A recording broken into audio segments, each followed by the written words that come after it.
Halo, ketemu lagi dengan saya Pendeta Yohanes. Pembacaan firman Tuhan hari ini diambil dari Mazmur nomor 126 ayat 1 sampai dengan ayatnya yang ke-6. Demikian firman Tuhan. Nyanyian ziarah. Ketika Tuhan memulihkan keadaan Sion, keadaan kita seperti orang-orang yang bermimpi. Pada waktu itu mulut kita penuh dengan tertawa dan lidah kita dengan sorak-sorai. Pada waktu itu berkatalah orang di antara bangsa-bangsa, Tuhan telah melakukan perkara besar kepada orang-orang ini. Tuhan telah melakukan perkara besar kepada kita, maka kita bersuka cita. Pulihkanlah keadaan kami ya Tuhan, seperti memulihkan batang air kering di tanah Negeb. Orang-orang yang menabur dengan mencucurkan air mata akan menuai dengan bersorak-sorai. Orang yang berjalan maju dengan menangis sambil menabur benih pasti pulang dengan sorak-sorai sambil membawa berkas-berkasnya. Mengawali pertemuan kita, mari kita berdoa. Bapa di dalam surga, kembali kami datang di hadirat-Mu Tuhan. Kami ingin menikmati Engkau sendiri Tuhan yang hadir di hadirat-Mu. Bawa kami Tuhan untuk mengenal Engkau lebih lagi. Dan tolong kami supaya kami boleh hidup di dalam firman-Mu. Kami serahkan waktu ini dalam pertolongan dan bimbingan Tuhan. Demi nama Yesus kami bersyukur berdoa. Amin. Saudara-saudara yang dikasih dalam Tuhan, ada pepatah Tionghoa yang mengatakan orang miskin punya kesusahannya sendiri, orang kaya punya kesusahannya sendiri. Pepatah ini ingin mengatakan bahwa tidak ada orang yang tidak ada masalah. Masalah seringkali membuat kita tidak tenang. Bahkan pada waktu kita mau beribadah kepada Tuhan. Itulah sebabnya di video sebelumnya saya berbicara tentang menyerahkan kepada Tuhan segala pikiran kita untuk ditolong oleh Tuhan supaya kita bisa beribadah kepada Tuhan. Hari ini kita akan merenungkan ya bagaimana lewat nyanyian ziarah, yakni nyanyian pendakian di mana umat Tuhan ingin beribadah kepada Tuhan. Lewat Mazmur ini kiranya menolong kita untuk melihat bagaimana kita bisa memiliki ketenangan sebelum beribadah kepada Tuhan. Ada 3 realitas yang perlu diterima. Yang pertama, saudara, terima realitas situasi dan keadaan sekitar. Tuhan tidak pernah meminta kita untuk menutup mata, telinga terhadap semua yang terjadi di dalam hidup kita.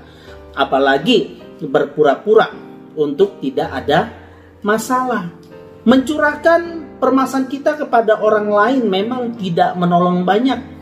Tetapi jangan lupa, menyangkali masalah juga tidak akan membuat kita lebih tenang, bukan? Perkataan pemazmur dalam ayat yang kita baca, pulihkanlah, menunjukkan suatu pengakuan ada masalah yang belum selesai. Pemazmur memilih untuk menyatakan realitas keadaannya kepada Tuhan.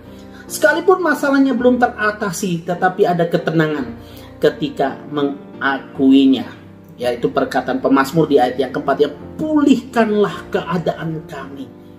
Saudara-saudara yang kasih Tuhan, ada sebuah quotes yang mengatakan demikian. Ada kalanya Tuhan menenangkan badai, tapi ada kalanya Dia membiarkan badai mengamuk dan Dia menenangkan Anda.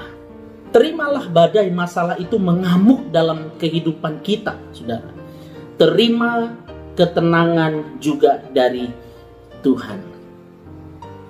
Untuk tenang, pertama-tama kita perlu mengakui realitas masalah dalam hidup ini.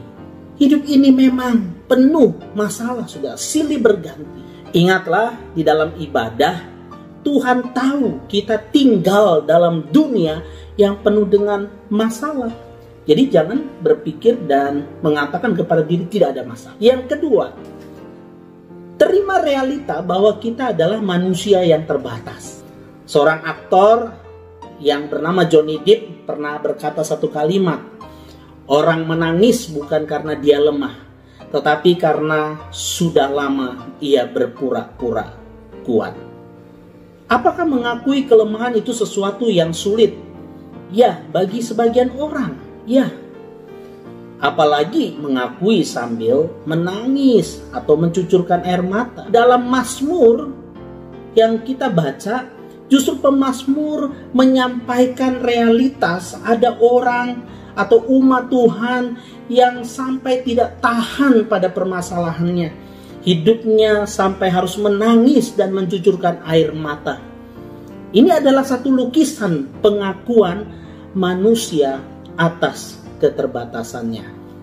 Sebagai manusia, kita memang diberikan kemampuan untuk bertahan, berusaha, melakukan segala yang terbaik kita. Tapi itu bukan berarti kita mengabaikan keterbatasan kita. Akuilah. Tidak apa-apa jika memang bahkan saudara dan saya harus berkata, saya orang yang benar-benar tidak sanggup lagi mengatasi berbagai persoalan hidup saya ini. Dan bahkan ketika saudara dan saya harus menangis, mencucurkan air mata. Dan kiranya itu boleh juga menenangkan jiwa kita. Terima realitas keterbatasan kita. Yang ketiga, terima realitas adanya Tuhan. Saudara, sebuah quotes juga mengatakan, kedamaian bukanlah ketidakhadiran masalah. Kedamaian adalah kehadiran Allah.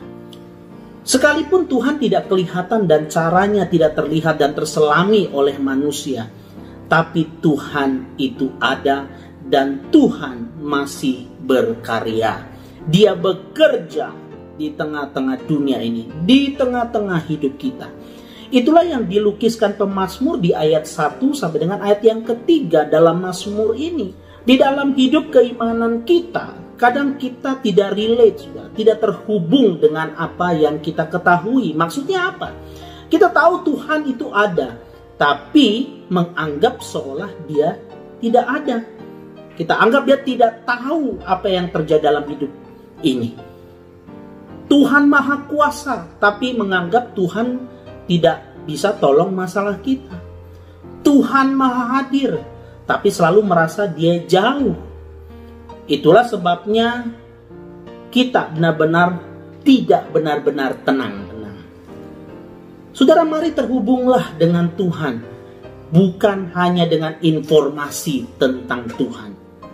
Melalui pembacaan hari ini, saya ditolong Tuhan untuk mempersiapkan diri ketika mau beribadah kepada Tuhan. Khususnya di tengah-tengah hidup yang selalu mempunyai permasalahan. Saya diingatkan Tuhan untuk menjadi tenang. Dengan cara apa? Dengan cara menerima. Tidak perlu malu mengakui masalah dan keterbatasan saya. Tapi saya juga diingatkan, saya punya Tuhan yang nyata, sekalipun ia tidak kelihatan.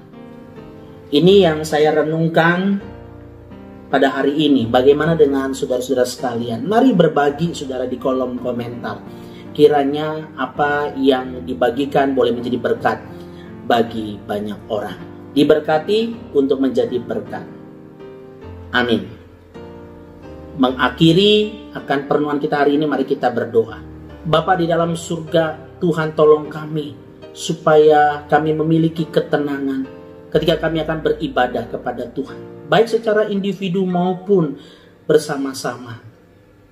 Tuhan, berikan kami pertolongan untuk menerima kenyataan hidup yang kami jalani, bahwa hidup ini penuh dengan masalah dan kami juga terbatas, Tuhan. Ada hal-hal yang tidak bisa kami atasi, tapi juga Tuhan ingatkan kami bahwa Engkau adalah Tuhan yang nyata, yang benar-benar ada dan benar-benar masih bekerja, berkarya di tengah-tengah hidup kami. Tuhan, tolong setiap kami. Demi nama Tuhan Yesus Kristus kami bersyukur dan berdoa. Amin.